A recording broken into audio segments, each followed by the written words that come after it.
Esiet sveicināti ikdienas pārdomās, lai nāk tavs vārds. Mani sauc Mārtiņš, un mēs turpinam ieskatīties Jēzus kalna svētrunā.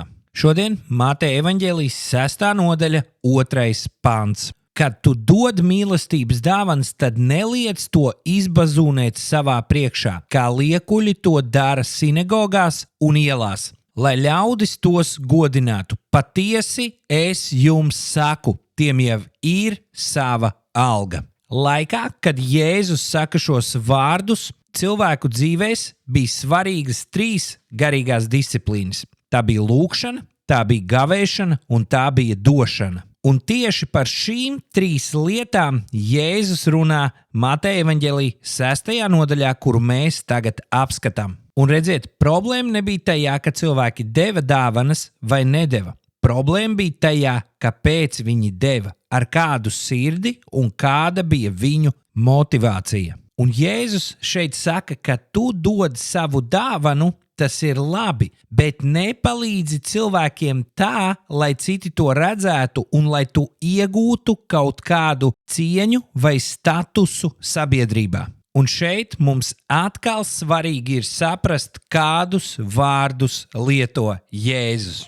Kad tu dod mīlestības dāvanas. Vārds mīlestības dāvanas grieķu valodā nozīmē žēlsirdības darbi, palīdzība trūkumcietējiem un praktiska līdzjūtība. Tas nav tikai par ziedojumu, tas nozīmē redzēt vajadzību un atsaukties ar reālu palīdzību. Un interesants ir šis sākums, kad Jēzus saka, kad tu dod. Nevis ja tu dod, bet kad tu dod mīlestības dāvanu. Tas parāda to, ka mīlestības dāvanu došanai ir jābūt mūsu ikdienas praksei. Bet, kad tu dod šo mīlestības dāvanu, neliec to izbazūnēt savā priekšā.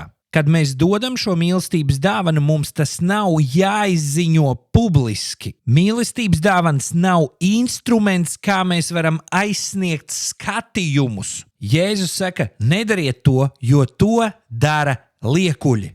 Un vārds liekuļi grieķu valodā sākotnēji tika lietots par aktieriem, kas uz skatuves spēlē lomu ar masku. Mēs varam teikt, ja tev nedeg sirds par šo cilvēku un tas tev ir tikai mārketinga instruments, neesi aktieris. Un ja mēs dodam šīs dāvanas dēļ laikiem un šēriem Facebookā, Jēzus saka, jums jau ir sava alga. Un šeit rodās milzīgs jautājums. Vai tiešām šie šēri un laiki un cilvēku aplausi ir tik vērtīgi, ka esam gatavi samainīt tos pret Dieva atalgojumu? Un mums ļoti svarīgi ir atcerēties, ka cilvēki redz, ko mēs darām. Dievs redz, kāpēc mēs to darām. Dieva priekšā sirds stāvoklis ir vērtīgāks nekā publiskas dāvanas. Un arī šodien es gribu